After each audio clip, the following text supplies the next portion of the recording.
It's 4 o'clock on a Thursday, and you know what that means, don't you? It's time for another Quarantini happy hour. Yahoo! Let's get right to it. Good to see you folks.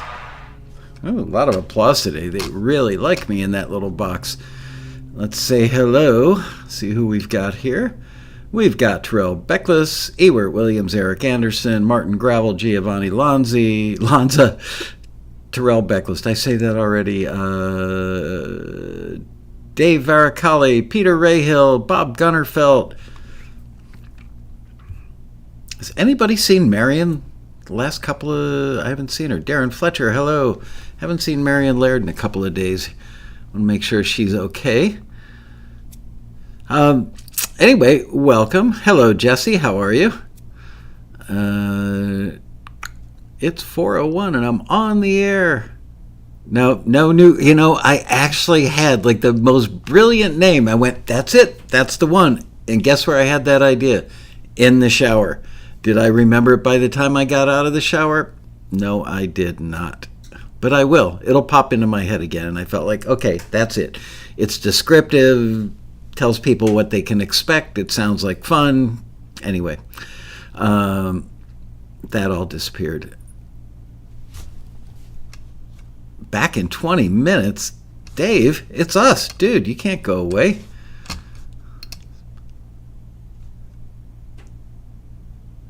Make sure I'm on the air today. Yeah, there I am. Okay, good. Feeling good about that. Yesterday, a little fiasco happened. And apparently I was talking to an empty room of people. Well, you guys were there. I wasn't talking to you for about 18 minutes. It was a little embarrassing.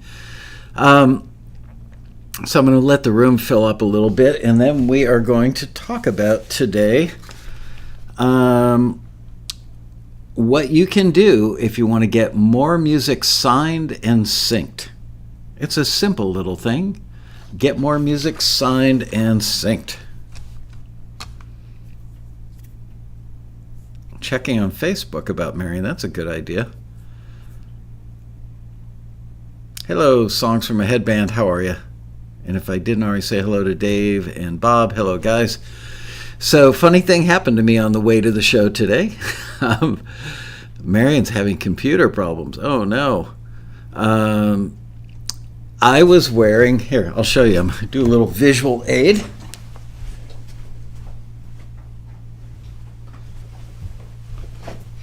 I was feeling summery today when I woke up, and I thought that I would wear a shirt that reflected the summertime. Look what happens when you wear a turquoise shirt in front of a green screen. Didn't think about that. Oh no. Now it won't go away. Oh crap. There it is. Okay.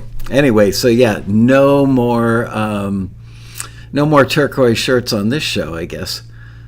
And there have been other days where I had a really hard time getting everything balanced and tweaked and tuned in with the green screen. And I'll bet you if I went back and looked, I probably had a shirt that had some element of green in it.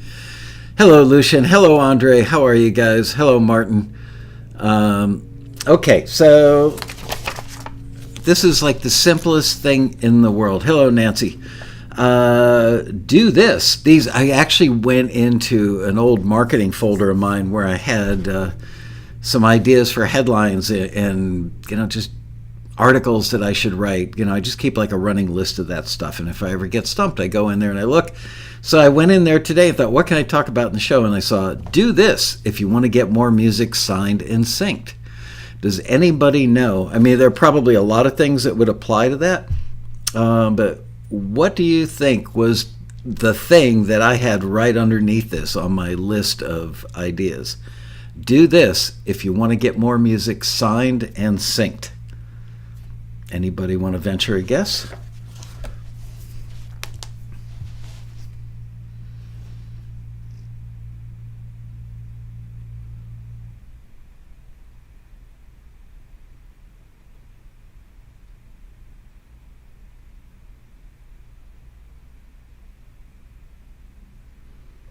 Listen to that genre. Watch Taxi TV. Submit. All great ideas. Watch TV. Terrell Beckless, you nailed it. Darren Fletcher was close. He was only one word away. The thing that I had under it was see which TV shows need the most music. Now, you know me. All these suggestions you guys are bringing up are all things that we've talked about on Taxi TVs and Quarantinis forever. And they're all great. But hey, Ron, I'm a strategic guy. It's like I love to fish. And when you go fishing, you don't just put a worm on a hook and a bobber on your line and throw it in the water and sit there and wait forever. You can if you just enjoy being out in nature. But if you actually want to catch fish, you have to go where the fish are, which, believe it or not, most fish are on the bottom because stuff falls on the bottom. That's where they scavenge it and eat it from. That's where most of the bait fish hang out, is on the bottom. There are exceptions to that, but go where the fish are. So the same thing is true. If you want to get more music into TV shows, why not figure out which shows use the most music and what kind of music they need? And I guess you could kind of triangulate on, all right, so reality shows clearly use the most music because they have 75 to 100 cues per episode typically. But different reality shows have different types of music in them. And now, of course, I'm addressing people who are primarily instrumental composers. But, like the show, I forget what it's called, with the cute little puppies and kittens all tumbling all over each other and falling off of couches and scooting balls along the floor. That's all kind of lighthearted, dramedy music, a little quirky, a little comedic, a little fun, a little cutesy. And then you might watch something else like The Bachelor that doesn't have the same host anymore. That's a whole other issue. I don't really know what happened there, but I just heard about that this morning while I was getting ready for work. But The Bachelor uses stuff that's more, what do they call it, like contest, tension music for contests, like who's going to get the rose, boom, boom, boom, boom, boom, kind of stuff. Hello, Ghost of Young Michael. So all you have to do is find a show that uses a lot of music, find a show that uses a lot of music that's in the wheelhouse of what you do, and then ask around with your fellow taxi members on the forum, or, try not to do it publicly, but, ask around and find out, hey, do you know if this library works with that show? Because that's how you get the most placements, is being in the libraries that have relationships with shows that use the kind of music you make. Let me repeat that one more time, and then we're going to move on to other cool stuff. Find TV shows that primarily use the kind of music that you make, then find out which production music libraries they use to get that music, and those are the libraries that you want to get your music in, because you stand a higher probability of getting your music used if you're in a library that has a relationship with a show or several shows that use the kind of music you make. So there you go. Hey, Doug, how are you? Doug, Florida. I love Florida. Used to live there for 10 years. I lived in South Miami, and then I lived in North Fort Lauderdale or Pompano Beach area. I love Florida. I love fishing in Florida a lot. So, all right. Here's another thing I found in that folder of interesting stuff.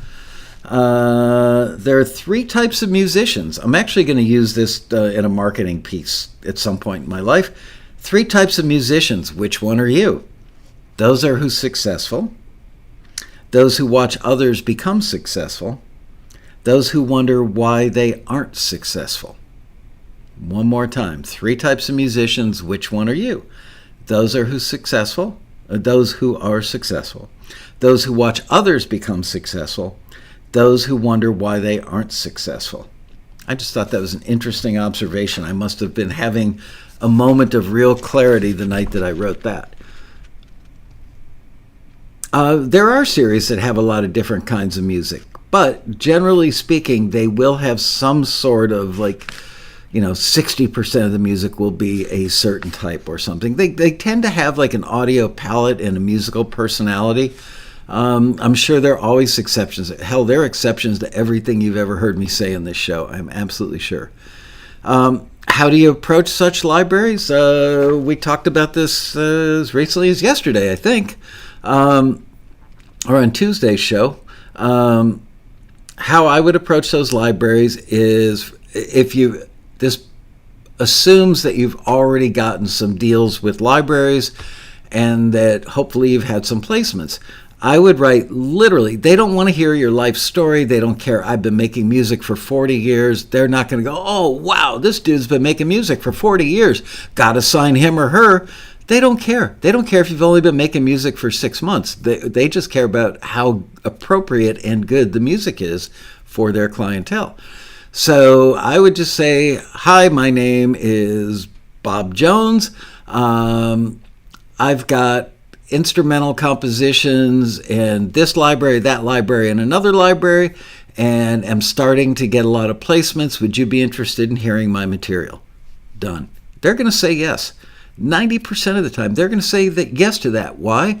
Because you are in other catalogs. So if you're good enough for them to sign you, you're good enough for them to sign you. If you're good enough for those to sign you, then you're good enough for that company to sign you. My English sucks. What can I say? Jan just got back from walking the dog. Why? That's fascinating, Jan. Hello. How are you?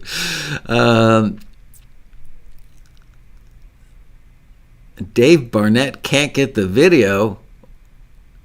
What? Time to get a new computer, Dave. Yeah, go ahead and like us now. Don't wait until the end of the show. Give us a like. I would appreciate that. Michael, I have an off. This is from Doug. Doug, do you pronounce it Fuqua? Fuqua? Fuqua? Anyway, I'll work on that. Michael, I have an off-topic question if you want to field it. All the reservoirs out west seem to be almost drying up. What's the water situation out where you are? That's definitely off-topic, but I'm happy to answer it.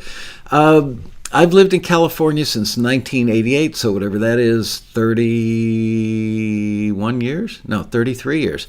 I would say the majority of the years that I've lived here, California has been in under drought conditions. 2 or 3 years ago, we had a very rainy winter, and I remember that they said, technically, we're no longer experiencing a drought. However, we don't expect it to last long. Coming home from the airport about 10 days ago, very late at night, I had the radio on so I wouldn't fall asleep at the wheel, and it was talk radio, and they were in fact talking about how the fact that I think that we are technically not under a drought in California, but we're under a drought. So it's dry. This was a very dry winter. My recollection is we had very few days of rain out here. Honestly, I haven't been fishing or flying any remote control planes a lot lately, but there is one particular reservoir that I've been known to frequent for both boating and flying my plane. And 3-4 years ago when I was at that place, it was amazing. I mean, you could see around the entire reservoir. It was like 15 feet of cliffs that used to be underwater were now out and dry. So I don't know. I don't know, but and I don't want to discount global warming or whatever they call it these days. But I am a believer that weather is also cyclical. I think I've mentioned this in the show before, but there's a thing called a mini ice age that happens every 10,000 years. And the next time it happens, it'll do the same thing it always does, which is scrape off everything on the surface of the continental United States down to ground level. And that ice cap, that polar ice cap, will go down as far as about Atlanta, Georgia. So I don't know what to tell you. I'm certainly not a climatologist. I'm certainly not an expert. Sometimes I hear stuff on the news, and I think, wow, that could be a case of global warming, or what do they call it now? Temperature, whatever. And then other time I hear stuff and go, wow, you guys are really reaching for it today. So I don't know what to think, but I do know that California is just bone dry. Anyway, that's that. Shouldn't be buffering on this end. Our kilobytes per second are strong and good. CPU usage is in the normal range and no red lights. All good here, Jesse. Wow, Dave is back. That was a climate change. Thank you. I can't remember that. Yeah, you know what? I first learned about it. I think I'd heard in school or something many, many years ago about the mini ice age. As a matter of fact, let's look up the mini ice age. When is Earth going to experience the next mini ice age? According to TreeHugger, predictions from the model suggest that solar activity will fall by 60% during the 2030s. The release states, to conditions last seen during the mini ice age that began in 1645. Okay, so predictions from the model, scientific model, suggest that solar activity will fall by 60% during the 2030s, which is not very far away, 9 years. It says, to conditions last seen during the mini ice age that began in 1645. Then right under it is another thing at treehugger.com, and I have no idea if these sites are credible or not. It says, 3 reasons not to expect a mini ice age in 2030. There's another thing that says, will there be a mini ice age in 2020? No, but there will be a pandemic. How long will it be till the next one?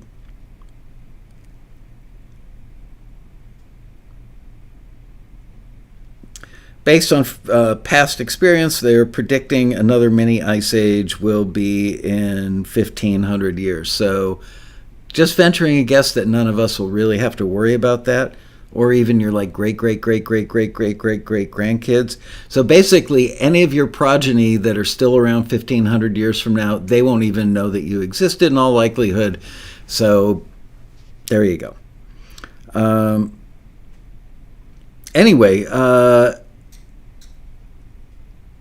if you go to Central Park in lovely New York City, anybody who's been there is probably aware that there are a lot of big rocks, like these little rocky outcroppings. Some of them have statues of like soldiers or soldiers on horses or famous people, whatever. And if you look at those rocks, you will see, I can never say this word correctly, striation, how do you pronounce striations? Nope, not that way. Striations? Striations. According to Wikipedia, yeah. striations means a series of ridges, furrows, or linear marks, and is used in several ways. Glacial striation. Striation in material. Striations. Okay, so in the rocks in Central Park, in these giant boulders, you will see it looks like somebody took a hairbrush or a giant comb and just dragged it down the face of the rock. And those are striations that were caused by the last mini ice age. And they're all over Central Park. And I'm sure there are a million other places.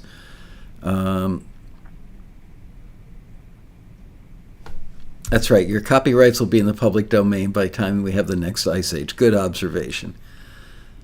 Yeah, speaking of outer space, have you guys been watching all the videos shot by like Navy F-18 pilots and F-35 pilots or whatever lately? There's one in particular where this thing that's like shaped like a Tic Tac, they call it the Tic Tac, is like flying over the surface of the ocean super duper fast, and then all of a sudden it just like slows down, it goes plunk in the water and leaves a little splash. Pretty scary, huh? And they say that the U.S. government is finally admitting that these are not test craft from us, and that they don't know of anybody on the planet Earth that's capable of making them. So who cares about copyrights when we're all going to get eaten by a bunch of little green men anyway? Yeah, the boulders are glacier. They get moved all over the place. Pretty amazing. Anyway, so I would not buy any real estate in Midtown Manhattan, is what I'm saying, nor anywhere north of Atlanta, Georgia. It was a Tic Tac, that's right. And the ocean's breath is much better having eaten it. Outer space is, in fact, fascinating. I would agree with that.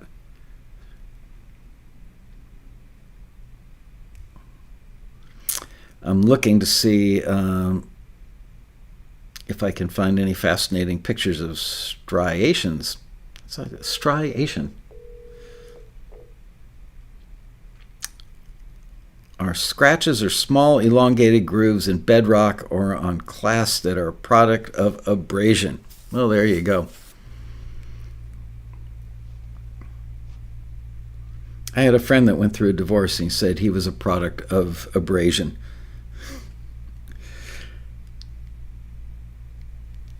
There you go. Striations. See that? This show is highly educational. One of our taxi members actually has been involved in getting more satellites into space than I believe any other entity on the planet Earth, even far more than NASA.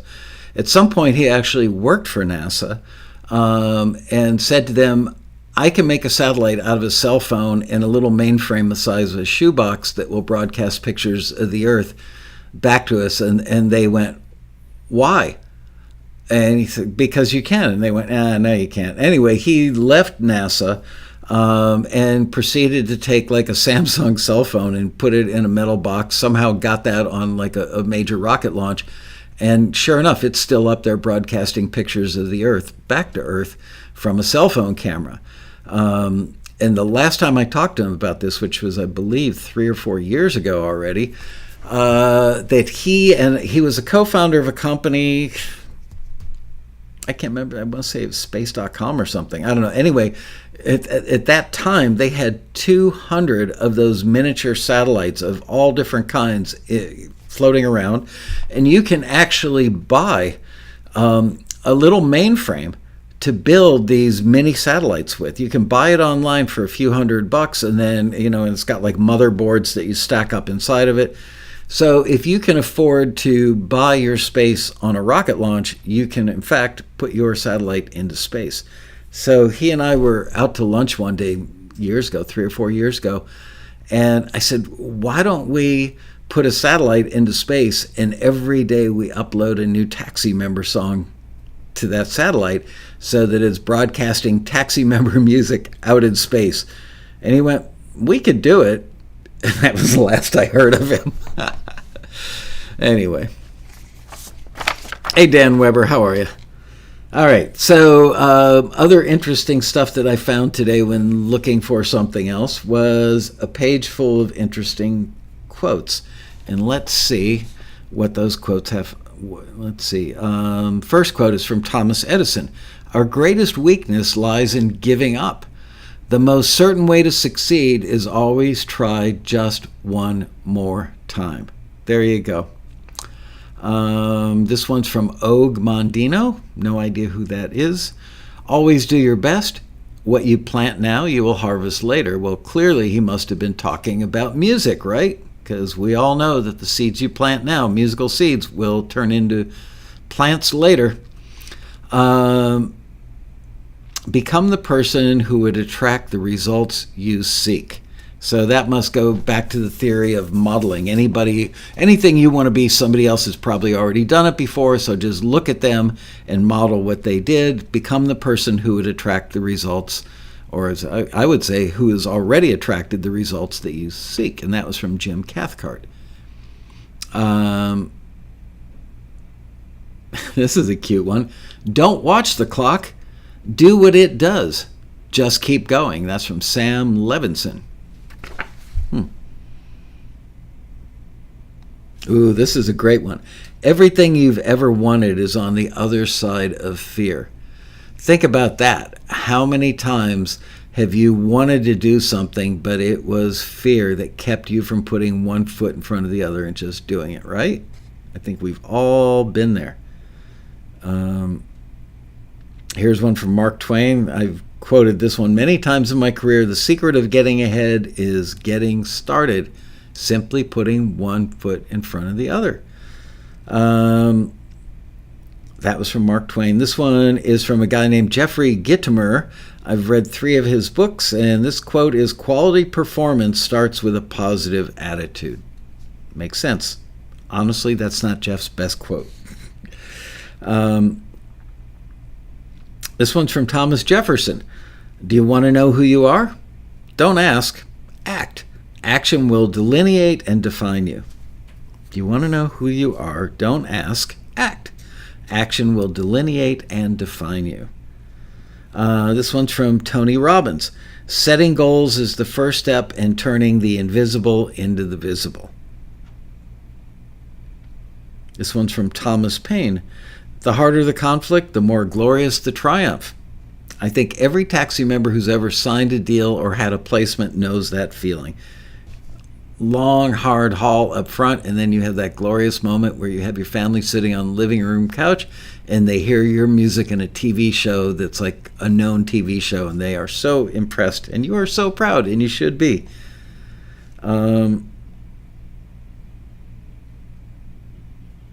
I've heard variations on this one. This is from General George S. Patton. "We herd sheep, we drive cattle, we lead people. Lead me, follow me, or get out of my way." George Patton. This one's pretty brilliant, short and brilliant. This is from Jack Welch, the former CEO of General Electric, considered to be one of the best business people of all time, I believe, by many, many people. "Change before you have to." That takes courage. That takes real courage. When something is cruising along, doing just fine, why would you change? But, don't fix what ain't broken, but sometimes you need to. This one's from Daniel Pink. I read one of his books. "Human beings have an innate inner drive to be autonomous, self-determined, and connected to one another. When that drive is liberated, people achieve more and live richer lives." I got to repeat that one. Human beings have an innate inner drive to be autonomous, means self-directed, self-determined, and connected to one another. And when that drive is liberated, people achieve more and live richer lives. So how do you liberate that inner drive? I got to think about that one. That was a little too deep for me.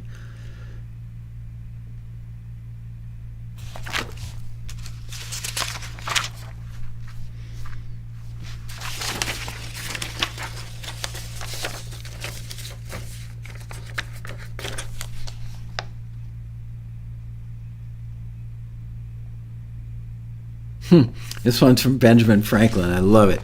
Short and sweet. "Well done is better than well said." Well done is better than well said. Unless you're talking about a steak. Well done, not good. This one's from Wayne Gretzky. I've actually met Wayne Gretzky. He's friends with a friend of mine, and I actually met Wayne and his wife while they were coming to look at one of my friend's classic cars. Very nice man. "You miss 100% of the shots that you don't take." Thank you, Wayne Gretzky. This one's from Jill Conrath. "I got lucky because I never gave up the search. Are you quitting too soon, or are you willing to pursue luck with a vengeance?" That one resonates, right? Quitting too soon. I always say, my dad told me this when I was a kid, and I've said it to you guys and every taxi member for as long as I've had this company, which is, the winner is the last guy to walk off the field. Every time.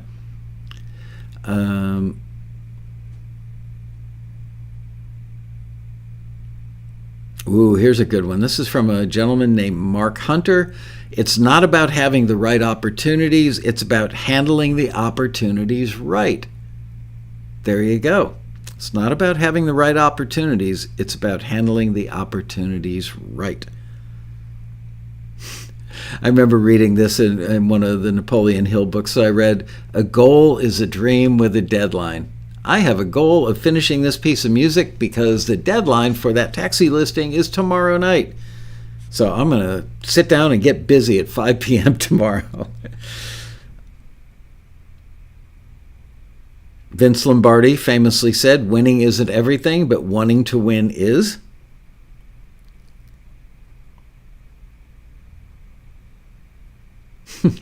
This one's from Christopher Morley. Big shots are only little shots who keep shooting. Big shots are only little shots who keep shooting.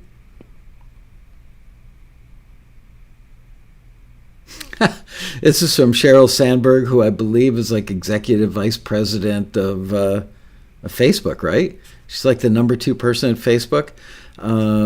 If you're offered a seat on a rocket ship, don't ask what seat. Just get on. That's great. Speaking of rocket ships, who did I just read? What's his name? Virgin guy. Gosh. I cannot think of him. I've actually been in an elevator with him and spoken to him very briefly. The guy who started Virgin. I'm confusing him with Mr. Tesla, but who started Virgin? Richard Branson. Okay, so Richard Branson is going to go up in his own rocket as a passenger, along with another passenger, and I think the bids are currently like at $3.5 million to buy a seat. And I think that this is happening very soon. It's going to happen like in the next 60 days or so. So if you own any stock in any of the Virgin companies, you might want to pull that out into cash and just see how it goes. And then as soon as you see the parachutes deploy and he's still radioing back to Earth, then rebuy the stock because it's going to go through the roof. That's what we call day trading. I told you guys about. I was in Cannes for MIDEM one year with my friend Ralph Murphy, and I get into the elevator. We're staying at the Hotel Martinez, not pronounced Martinez as you might think, but it was actually called the Hotel Martinez. And I saw the elevator door closing. The elevators there, like everywhere in Europe, are really tiny. You know, it's like 2 people can fit kind of comfortably in there. 3 is getting a little crowded. Anyway, I saw the door just starting to close, and I did the karate chop with my hand. It goes back open. I jump in, and lo and behold, there's Richard Branson. I went, wow. Hello, Sir Richard. My name is Michael Lasco, and I own a company called Taxi. We're an independent A&R company, and we do business with your record label, Virgin Records. And he sticks out his hand, shakes my hand, says, well, how very nice for you. Blue Sky says, Yogi Berra says, when you come to a fork in the road, take it. There you go.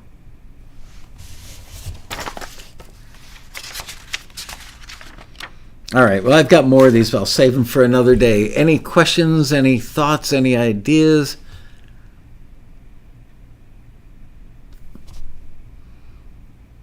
Come up with something. I'm going to pull that turquoise shirt out and make my whole background go fuzzy again. Dan Weber is quoting from Alana Miles, no less. God put me on this planet to accomplish a certain amount of things. Right now, I'm so far behind, I can never die. I think the vast majority of the people on the planet Earth sadly die before they finish their list. Just saying. It's just a fact of life. But that doesn't mean you should, that you shouldn't try to get as many done as you possibly can. Alex Dillon asking about the rally. Didn't I talk about that on Tuesday? I thought. Anyway, we still don't know. The state of California, and today I was reading about masks or no masks in the workplace, vaccines, no vaccines, blah, blah, blah. The state doesn't know. They literally can't come to an agreement on anything, and that doesn't even include LA County or LA City. I did speak to the hotel the other day, and the hotel people said to me they're waiting for some sort of final verdict, which is supposed to come out, I believe Tuesday is the 15th. Let me double check that. Yes. This coming Tuesday, next Tuesday is June 15th, and that is when the state is supposed to proclaim all the new rules for kind of the semi-post-COVID age. And the hotel said to me, let us see what that says. And they agreed with me. It's changing daily. It literally is changing daily. And nobody can agree. Like the kind of the California version of the CDC doesn't agree with the governor. The governor doesn't agree with the mayor of LA. It's a mess. So we're waiting to see what the hotel learns. And they told me to give them a call a day or two after the big proclamation. And we'll figure out if it looks like we can do it or we cannot do it.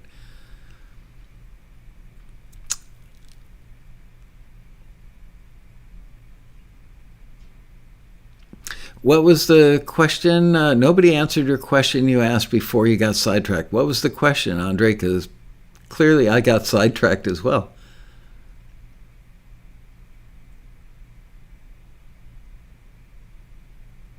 I attended a row rally 20 years ago during the Robinette days. Who's Robinette? You mean Robin Frederick?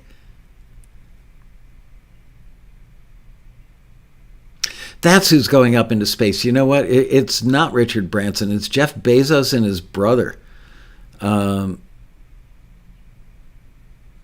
up and back in one day, right? Yeah. That's pretty gutsy, gotta say. They've had a lot of success, gotta say. Jeff Bezos's company, we've actually watched a launch from a hillside, like half a mile from our house. We could actually see it being launched and then see the booster rocket coming back down, tail fins first. It's pretty exciting. Oh, that question. Okay, I'll go back to it.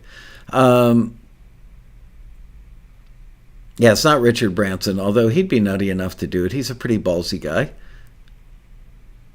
Okay, getting back to joining libraries, so you have no domestic placements, but you have internationals. Yeah, you can mention international placements. They just care that you've got placements. That's kind of a thing that says, I'm good enough.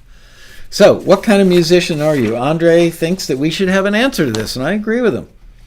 There are three types of musicians. Which one are you?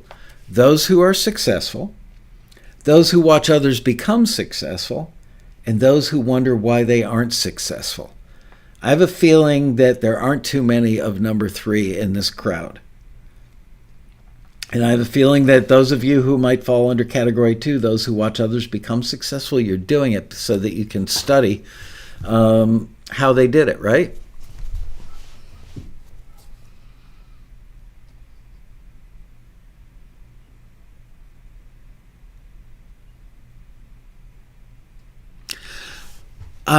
Where do you live, Dave? Dave Vericali? Vericali?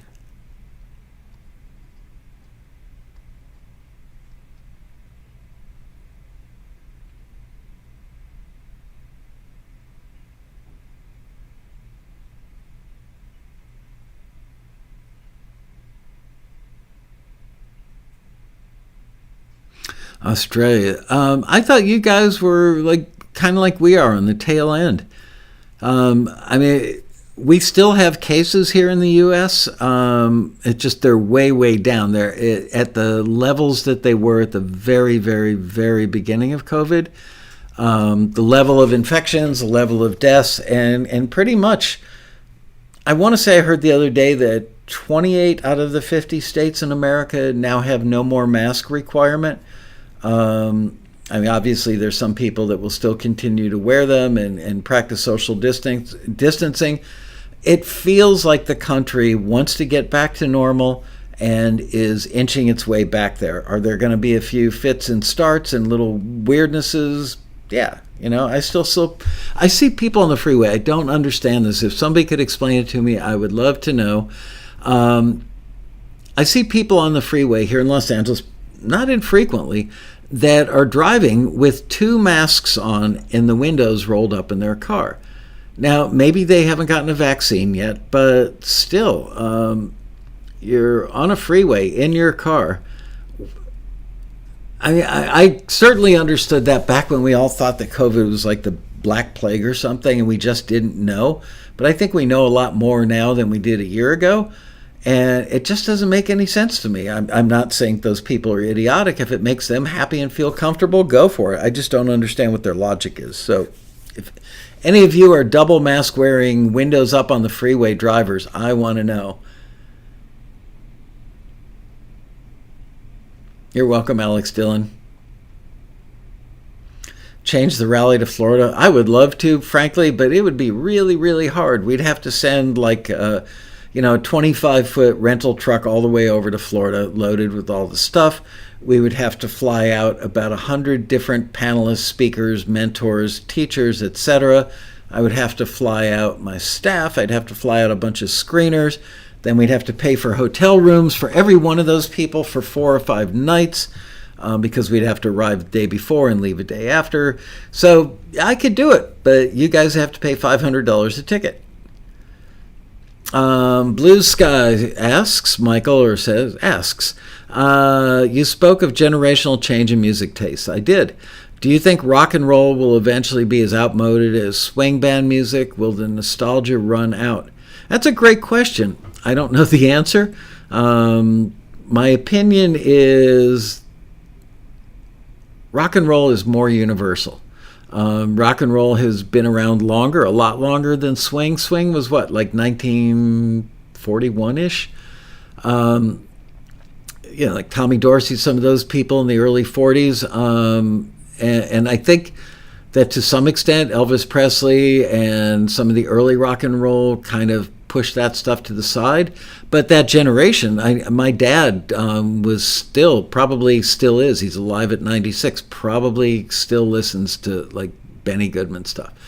Because that's, he was a 19-year-old during World War II. So that's what he listened to when he was in the service. Goes to Young Michael says, rock and roll will never die. I guess anything's possible. You know what? Whatever music comes along, if something comes along that is just that much better, that much more universal, and is loved on a universal basis by people all over the world, then if that's more universally accepted, maybe rock and roll does get pushed out. I hope not. I don't think that's going to be the case. Oh, it was close, 1940, Benny Goodman, so I was only off by a year. Not bad for a guess, right? Speaking of 1941, have any of you guys ever seen the John Belushi? It was a Steven Spielberg movie, probably his worst movie as far as viewership, but I actually really liked the movie. It's called 1941, and it was about what was going on in America at the beginning of World War II, especially in particular the coast of California and Hollywood.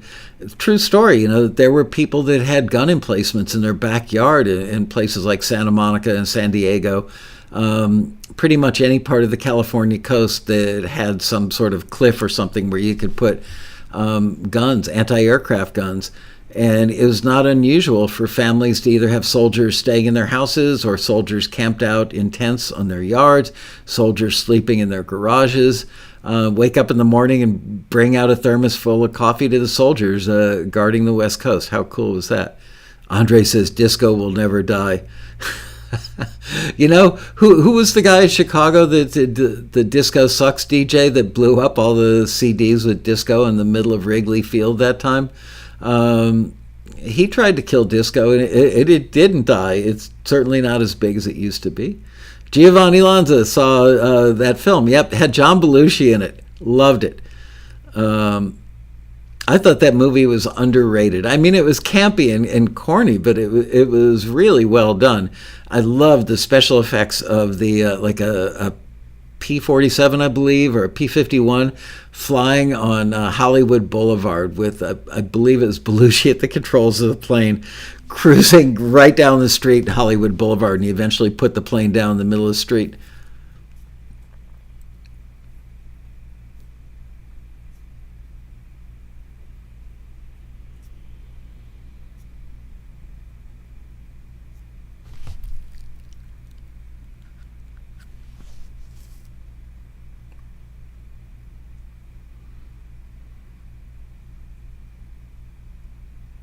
You're right. Rock has been, the backbone, certainly a major influence for folk rock, jazz fusion, classical rock, prog rock, metal, many, many, many, many, many other things are offshoots of rock. I remember in the mid-90s, I once asked Doug Minnick, who at the time was our vice president of Taxi, one of my all-time favorite fellow staff members here, very knowledgeable, very passionate about music. Excuse me, used to be a publisher. I can't remember, one of the big companies before he worked at Taxi. And I once asked him, I said something like, pop and rock are two constantly morphing genres of music. How would you define rock? And he said, if the guitar is loud and crunchy, that's good enough for me. Toshiro Mifune was in that movie as well. Wow. I have no idea who that is.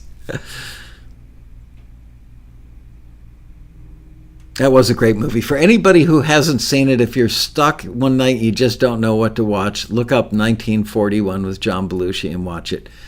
It's cute. Alex, no matter where I move the road rally, we still are going to have to put up like a cast of 100 people for 4 nights. I mean, some of them would only need to be there for a night or two. Others would need to be there for 5 nights. But it's going to be like 100 people times 3 or 4 nights a hotel and transportation. I can't do that for you guys for free. I wish that I could, but I can't. Hip-hop is the dominant new world music. It's certainly, isn't it funny? People keep waiting for hip-hop to die, but not unlike rock, hip-hop has morphed into different generations of hip-hop, and East Coast and West Coast, and 90s versus current, all those different kind of subsets of hip-hop. And its influence, I mean, come on, you've got hip-hop, country that's made with hip-hop beats.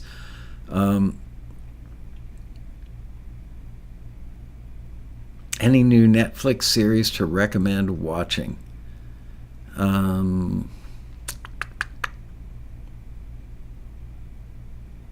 Can't think of one, honestly. Oh, if you haven't seen The Flight Attendant, I can't remember if that's on Netflix or if that's on HBO Max or if it's on whatever. I don't have too many of the streaming services. I do have HBO Max, and I do have Netflix, and I've got Amazon Prime. So it was on one of those 3, and I believe that it was not on HBO Max. So it was probably on Amazon Prime or Netflix. Anyway, it stars Kaylee Kuko, the blonde lady from Big Bang Theory. And from watching the trailer, you would think, oh, it's another cute flight attendant that gets drunk in every city she flies to, steals little miniature bottles of liquor from the planes, gets blasted, hooks up with guys in every city. And frankly, the first 20 minutes or first half hour of the first episode would lead you to believe that, but it's not that at all. And it just keeps getting better and better and better. And I've heard that it's coming back for a second season, so I'm excited because it was quality TV. It was very good. San Pedro, yeah, that wasn't it San Pedro where the family lived that in the Belushi movie? Ewert liked the flight attendant. Yay, I'm not alone.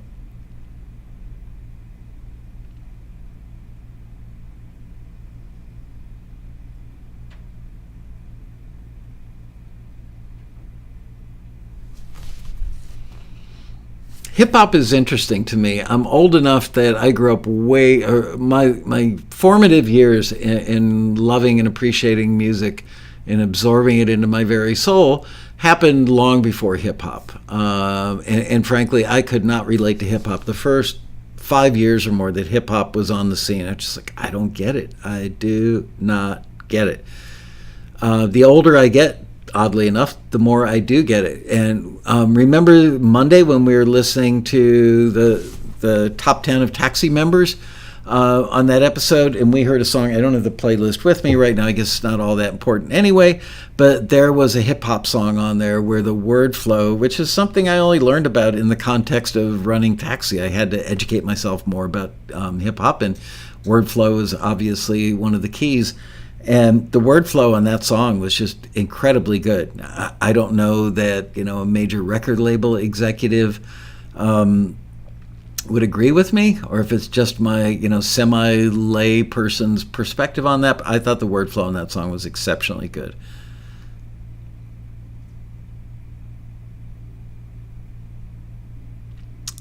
Mike Triple S says, music seems to be a lot different than years ago. More and more people writing and posting online, so easy to do, unlimited.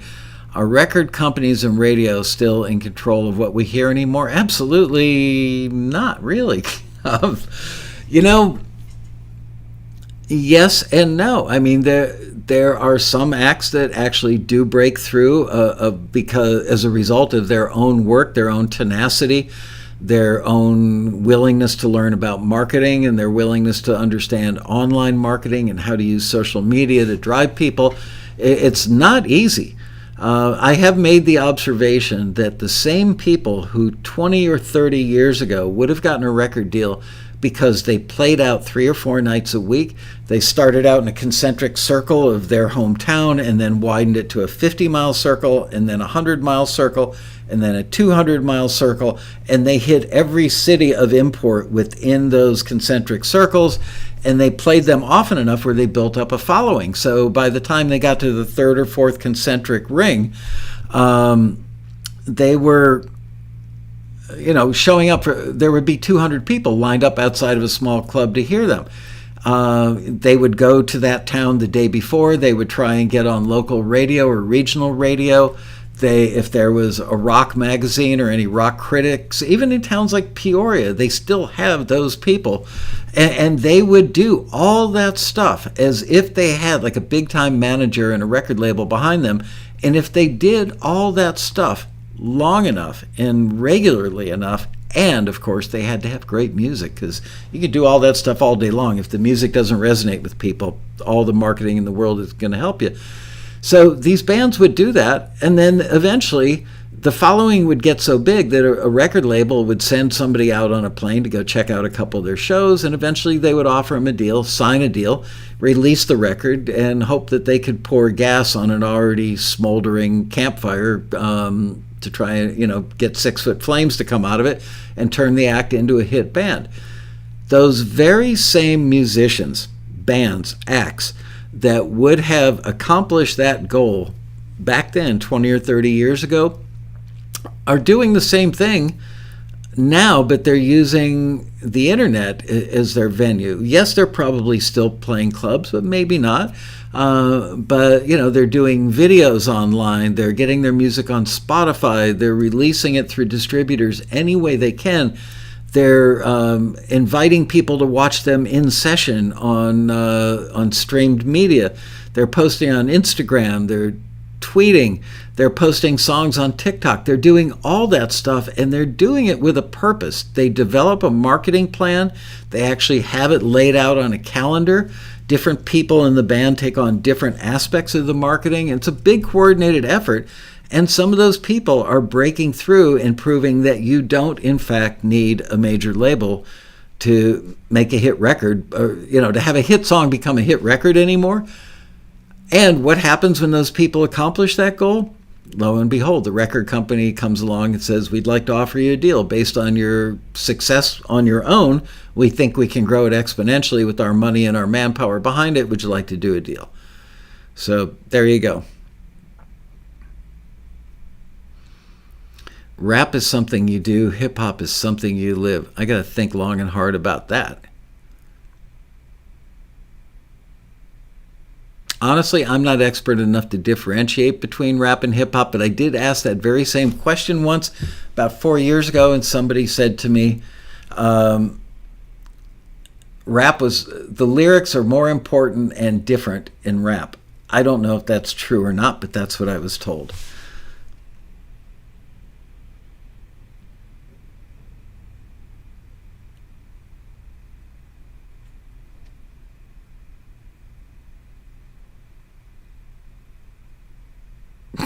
Eric Anderson says to Pete, I'll bring a fatty by and a few beat tapes. You'll be a fan in no time.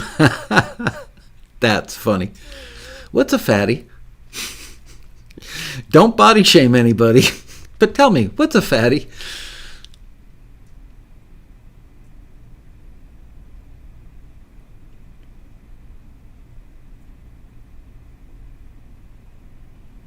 Have I ever piloted my drone using goggles? Not mine, but I have flown somebody else's. It was a quadcopter drone, not an airplane drone, using goggles.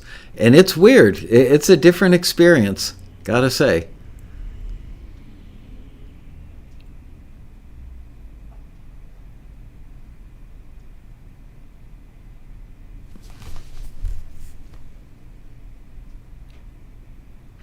Doug the Believer says, do publishers still sign writers or just songs now? The golden era of publishers signing a bunch of staff writers to staff or writers to staff writing deals where they were advanced anywhere typically in the $25,000 to $100,000 range a year, and then they were expected to turn in 12 songs written by themselves or 24 that were co-writes. Or 36 if they were co-writing with two other writers. The bottom line is there had to be a net of 12 of that writer that were approved as qualifying by the publisher, and then the publisher would take those out and pound pavement and try and get those songs cut by big artists on record labels. Not nearly as much of that happens as it did back in the day. There is still some of it. But now publishers act more like record labels than they used to. Record labels act more like publishers than they did. It's like all the definitions of what things were and rules of the game have changed to a large enough degree that nothing is exactly as it was, but yet the skeletons of those things still do exist. Nowadays, let's face it, there aren't 30 years ago, even 20 years ago, even 15 years ago probably, you could write a song on an acoustic guitar that was just so incredibly well crafted and was such an obvious hit that a publisher might sign it and shop it and get it cut by a major artist. Now you basically have to produce a record, and you probably have like a producer who just does the beat and another producer who just writes top line and another producer who is the engineer producer. It's more of a team effort now, and the money is divvied up 5, 6, 7 different ways. Maybe the output is greater because you've got more heads working on any particular project. I don't know. But I still know people that are signed to publishing deals as writers. So it does still happen. And sometimes publishers will pick up a song, but they're more than likely to want to pick up a writer because the writer will continue to have more musical output over the lifespan of his or her career. Whereas a song, it's just a song. So hopefully they get the full package, which is the song inspires them to check out the writer and then sign them to an ongoing deal. Somebody asked me a question. Dave Eric Kelly said, how would you get rock to marry with hip-hop? I mean, there are a million examples of that out there. It's actually a part of the music spectrum that I personally was not a huge fan of. There were a few songs where I went, oh, that's cool. Well, let's... who were the top bands that married rock and hip-hop?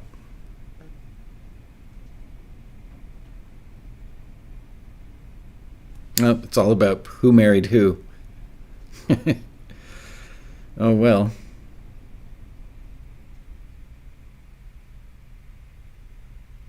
Yeah, Beck actually, in the song Loser, who married supermodels, David Bowie, Caleb Followill, Keith Richards, Mick Jagger, Jack White. Wow, Jack White married a supermodel. Good for Jack.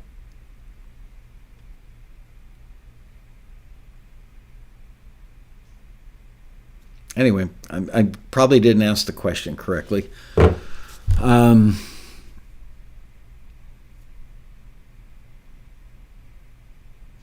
Yeah, I'm convinced there is a ton of great music out there, just a ton of it right now.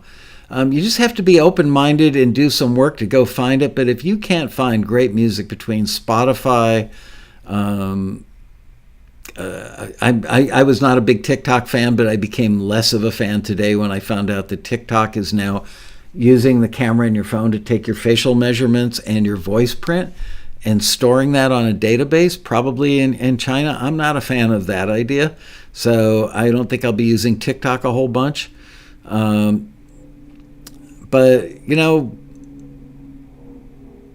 I've heard so much music. Some of it, you can't actually define what the genre is. You just know that it's incredibly addictive and great when you hear it. And the thing that I find myself saying more often than not is how imaginative. There's a lot of music out there, and this is to be expected because we talked the other day about how styles change and how they morph over time. A lot of things are built on a foundation of something else. Obviously, early rock and roll back in the days of some early black artists, that ended up becoming Elvis, that ended up becoming the Beatles and the Stones and blah, blah, blah. It's perpetuated for decades like that. But it all goes back to, early black music in primarily America. Today, people, actually for the last 10 or 15 years in the industry, record execs like to say, oh, that's derivative.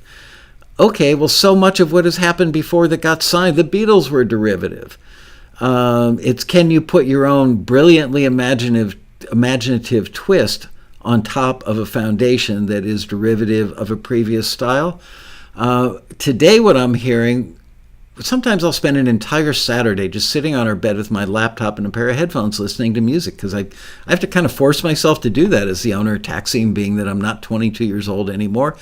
And I'm delighted by what I hear. There's so much stuff out there that isn't derivative, where it's just because people have the tools sitting in their home, they can spend an infinite amount of time on creating. They don't have to worry that they're dropping $150, $300 on a studio. They don't have to meet a deadline for a record label release. All they have to do is create. And a lot of the stuff is, in fact, derivative, but I hear plenty of stuff that I just go, who the hell thought that up? Hats off to them. So I really encourage you guys. This goes back a little bit to what I said at the top of the show, which is do this if you want to get more music signed and synced. See which TV shows need the most music. Well, you could make the same statement. Go listen to Spotify and see what's on the playlist. Don't listen to the top 40 playlists. Steer clear of that. That's fairly predictable, although there are exceptions on there that are remarkably wonderful. But go deeper. And you'll hear plenty of stuff where you go, that's not music, or I don't like that, or whatever. But you know what? Go in with an open mind, and you will find stuff that you'll go, holy crap, that's amazing. Somebody had their thinking cap on. I never would have personally thought of that in 1,000 years. I have that feeling all the time. As a retired producer, I listen to stuff and go, man, I will never be that good. I could never have that idea. I'm not that imaginative. Frankly, I always felt that my production chops were handed down to me by guys like Tommy Dowd and Arif Mardin, people that I watched and learned from at Criteria. And a lot of their, I don't know what you call it, their toolbox was finding the right musicians and giving them the room to run and reining them in when necessary. But first and foremost, letting their creativity just go. You can't, how do you produce a guy like Eric Clapton? You can't tell him do this or do that. It's like, Eric, what song are you going to do? Now, you might make some suggestions how to tighten things up, or that vocal could be better, or what about if we change the key so it wasn't so, it wasn't so much of a stretch for you to hit that note in the third line of the chorus. Things like that. Those are like auto mechanic things, but the pure creativity has to come from the artist's soul. And I think that there's never, ever been a time for that, a better time than there is now, because people have these incredible tools in their homes and all the time in the world. So go make something wonderful. I will see you guys on Monday. Please give us a like. If you haven't, please hit that red subscribe button if you're not already a subscriber. Join us Monday. I am going to have Steve Barden, who's a successful TV composer, on the show, and he's going to discuss his new book, Deconstructing Production Music for TV. Do me a favor between now and Monday, because we can't spend 90 minutes on this pretty skinny book. So Steve said, what else do you want to talk about? And I said, I'm sure that your fellow taxi members will have plenty of questions for you. So anything you would like to ask somebody who is a very accomplished TV composer that does anything from like rootsy, acoustic guitar with a slide dobro on it, all the way up to full-on, like wildly sophisticated orchestral stuff that would be great, like for a movie trailer or what have you. He's going to be available to take your questions, so please have him ready to go. And I will see you on Monday. Have a great weekend, you guys. Fun hanging out with you as always. See you on the very next Taxi TV Live. Bye-bye.